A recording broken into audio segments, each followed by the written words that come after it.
সুপ্রিয় দর্শক বৃন্দ, গীতা বিশ্বাস ৩৬০ চ্যানেল থেকে সমস্ত দর্শক বিন্দুর প্রতি রইল আজকের প্রীতি ও শুভেচ্ছা। দেখতে থাকুন, শুনতে থাকুন আজকের কবিতা ভিন্ন রূপে মা।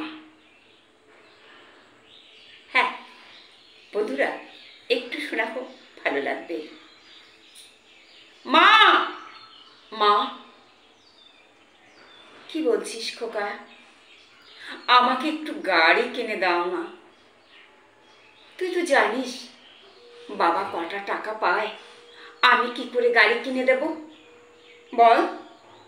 না, তুমি যে করেই হোক আমাকে গাড়ি কিনে দেবে, তার গাড়ির দাবি।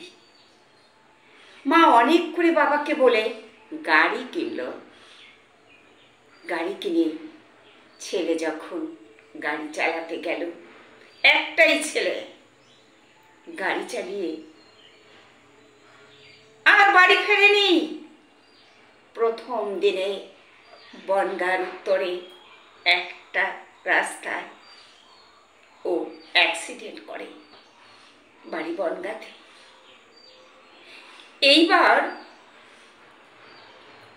ভাগ্য কোথায় নিয়ে যায়, এলো আমার চেম্বারে। তার সাজ দেখি আমি বুঝে গেছি মা ভিন্ন রূপে। হ্যাঁ, কেন তুমি কাঁদো তার জন্যে? না না, আমি কাঁদি না। আমি কাঁদবো কেন? আমি সাজি, দেখো না সাজ। চশমা পরেছি, মালা গলায় দিয়েছি, আরও কত কিছু। তুমি কি দেখেছো আমার? কি দেখেছো?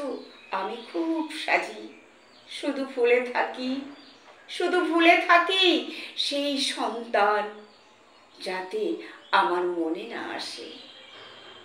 হ্যাঁ, তাই বলি সেই ভিন্ন রূপে মাতা আজও আছে। স্টেশন স্টেশন চত্বরে বসে থাকে, ফোন হাতে করে অপেক্ষা করে সেই ভিন্ন রূপে মা কখন ছেলে ফোন করবে। হ্যাঁ গো দিদি, আমার ছেলে ফোন করেছে। তাহলে কি মা আছে ঠিক মাথা? বলো বন্ধুরা, সেই ভিন্ন রূপে মাতা আজও বসে আছে স্টেশন চত্বরে। আমি যাই, প্রতিদিন দেখি বসে আছে ফোন কানে দিয়ে, ফোন কানে দিয়ে। এই সেই মাতা ভিন্ন রূপে। আজকে এখানেই রাখছি, নমস্কার।